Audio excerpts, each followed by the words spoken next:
دا چې زه په خپله یو سکول اداره کوم نو ځکه په سکولانو باندې ډیر ښه حال لرم.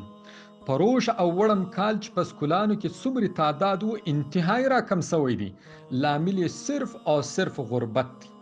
ډیرو کورنیو خپل کمومره هلکان له سکولانو ایستلي او مزدورۍ ته یې کړي دي. خلکو خپل ماشومانو ته د خوړو او پوشاک برابرولو توان لا هم له لاسه ورکړی دی. ما ته داسې سپین پوشي خلک لا هم د فیس معافولو په باره کې سږ کال راغلي دي چې تر دې له مخه هیڅ کله د فیس کمولو خبره لا هم نه ده کړې، بلکې تل به یې فیس په خوشحالۍ سره پر خپل وخت ادا کوئ. همدا نن یو سړی راته رالی ویلې روزه مې په خوله د قسم درته اخلمه چې د وړو وس نه لرم، په وریځو مې ګزاره ده. ملګرو، تعلیم زموږ د بچیانو بنیادي حق دی. په داسې حالاتو کې له تعلیم څخه بې برخې کشنیانو ته یوازې یو ځای ورپاته دی او هغه دی مدرسې.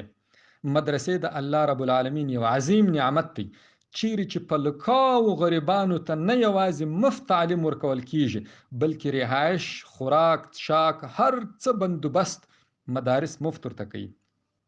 دا دومره غټ کار دی چې بیلګه یا مثال به شاید په دنیا کې نه وي. مدرسو سره مدد کوونکي کاروباریان هم دا وخت متاثره دي چې نتیجتاً مدرسې هم متاثره سوي دي. راځئ د خپلو نږدو مدرسو لاسنیوی وکړو چې زموږ غریب بچیان د غربت په خاطر له تعلیم بې برخې پاته نسي.